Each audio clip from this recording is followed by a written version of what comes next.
Hello people. You may be wondering why I'm sitting on my work surface. Well, I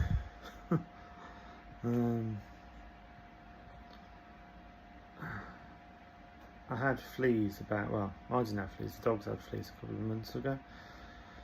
And yeah. Anyway, that's not what this video is about. The fleas are gone. I haven't seen any fleas for weeks. It's just I have a phobia now I've got a phobia now of it'll go eventually, but yeah. No, the reason I'm doing this video is because, and I'm deaf in this ear because something keeps, I don't know, I've got an ear infection. I can hear it perfectly in this ear. But yeah, I was just going to say, I know my videos on YouTube have been a bit crazy lately. And I know I'm attracted to all the wrong kinds of relationships.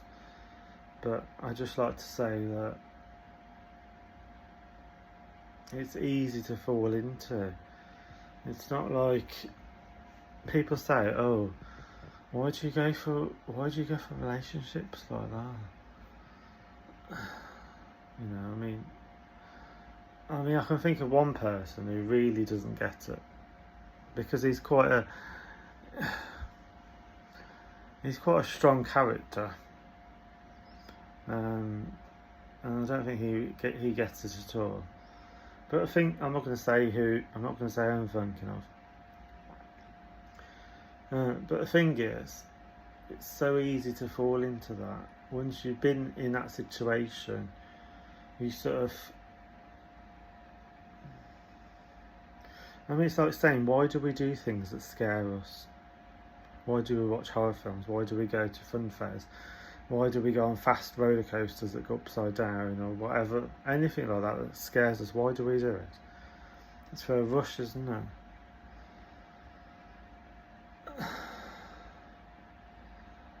And if you've ever experienced a relationship like that, there is a pattern of a craving, an addiction almost, for that kind of relationship. Sometimes in spite of logically it makes zero sense, but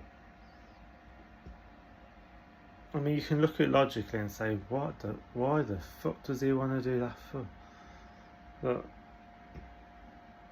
it just makes sense, does it, logically? I can think logically and think, oh, why the fuck do I want to do that for? But then the urge comes back. The urge, like eating chocolate or drinking alcohol or drugs or whatever.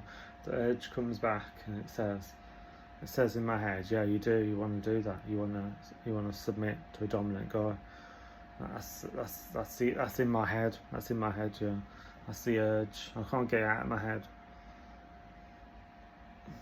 It's like they say, the demons are inside your head. You can't escape them. So yeah.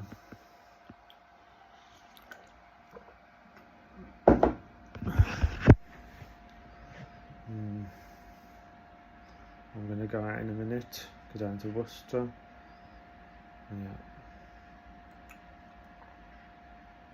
I don't think I've been bitten last night. I was bitten the night before, but I don't think I've been bitten last night. Because I've been buying tons and tons of flea sprays.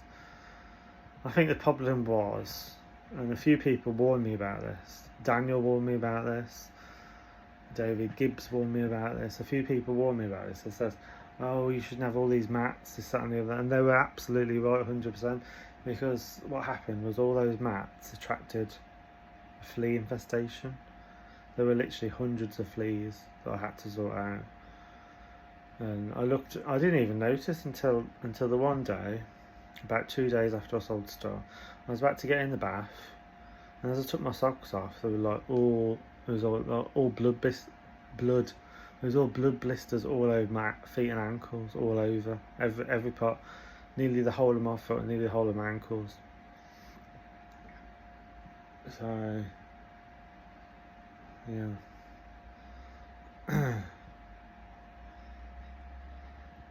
That's not really what's scaring me at the moment because I've got it under control now.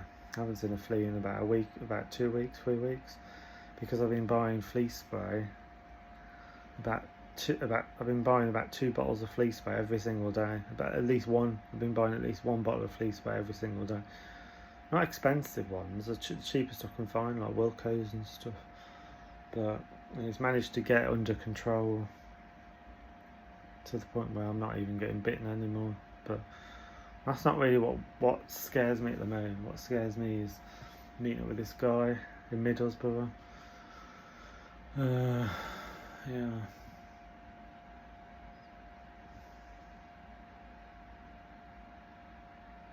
But as I say, life is for living. So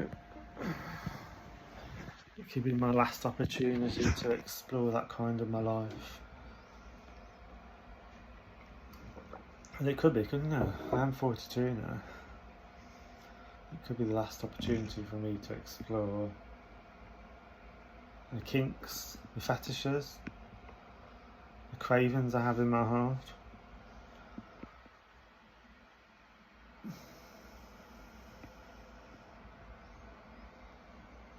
So, see what happens. Peace.